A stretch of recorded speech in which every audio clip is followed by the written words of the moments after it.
Hello दोस्त। कई सारे विद्यार्थी तो DFCCIL 2023 का CBT देने के लिए घर से निकल चुके होंगे। एग्ज़ाम है 17 तारीख को और 20 तारीख को। 20 का तो बहुत बड़ा एग्ज़ाम नहीं है, लेकिन 17 तारीख वाला एग्ज़ाम इम्पोर्टेंट है। उसमें ज़्यादा लोगों का है, ऑपरेशन और BD का भी है, आपका जूनियर एग्जीक्यूटिव टेलीकॉम का भी है और बाकी और पोस्टों का भी है। 20 का भी 3 अलग अलग कैटेगरी का है। तो कुछ लोगों के लिए सबसे पहले CBT 2 के लिए शुभकामनाएं। साथ में टेक्निकल के प्रश्न कम अटेम्प्ट होगा और कुछ लोग यहीं गलती कर बैठते हैं, उसको समझाना है। यानी घबराना आपको नहीं है, ये आपके साथ ही नहीं होगा। टेक्निकल में कई बार SNT का क्वेश्चन ऐसा आया है कि बहुत लोगों से अटेम्प्ट ही नहीं हो पाता। ये फैक्ट है और इसको समझिएगा, धीरज बनाए रखिएगा, थोड़े से आसानी से आगे बढ़िएगा तो आपका कुछ न कुछ क्वेश्चन होगा। तो सबका एक ही जैसा क्वेश्चन होता है, ऐसा नहीं, नॉन टेक्निकल जैसा नहीं होता कि बहुत लोग बहुत अटेम्प्ट कर पाते हैं। तो वेट कीजिए थोड़ा सा और इस वीडियो को थोड़ा सा देखते हैं।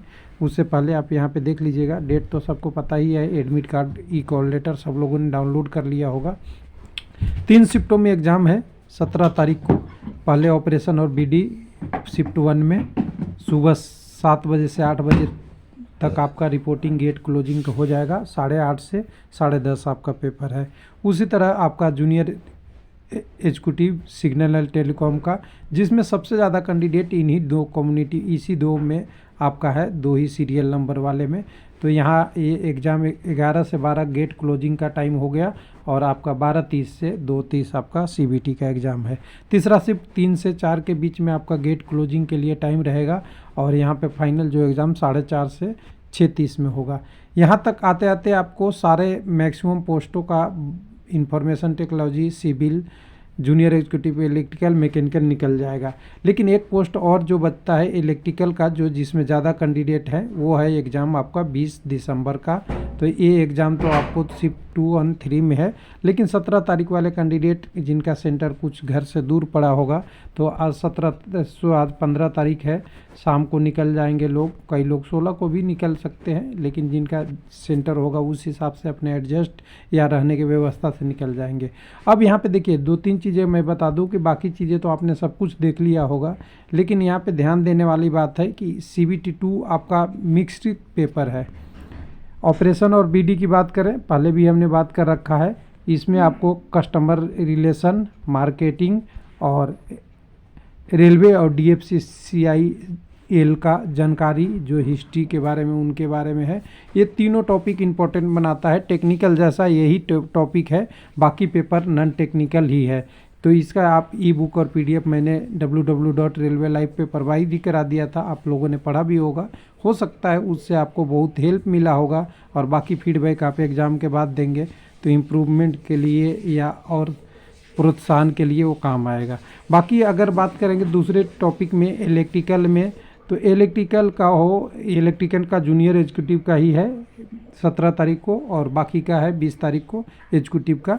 उसी तरह सिविल में हो या आपका SNT में हो, यहाँ पे होता क्या है, टेक्निकल पेपर में जाके जो CBT 1 में अच्छा किया है वो कैंडिडेट होते हैं, ध्यान दीजिएगा, नॉन टेक्निकल, क्योंकि पूरी नॉन टेक्निकल पेपर है।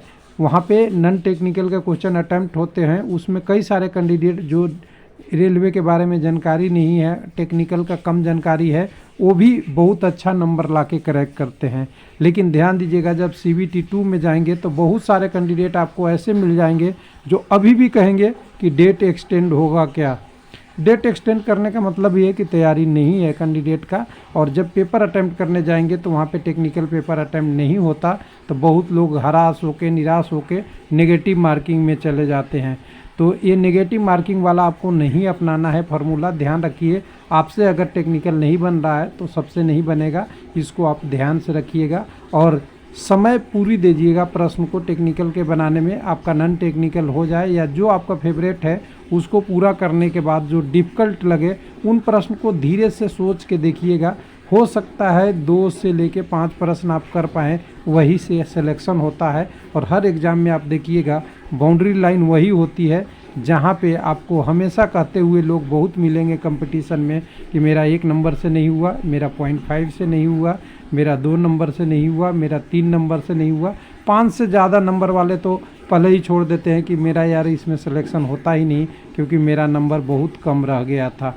यानी 2-3 नंबर आप सही से अगर इसमें बिना हार माने हुए सही टेक्निक यूज करते हुए थोड़ी सी कूल माइंड से अगर सोल्व कर लिए तो आपका पेपर अच्छा हो जाएगा।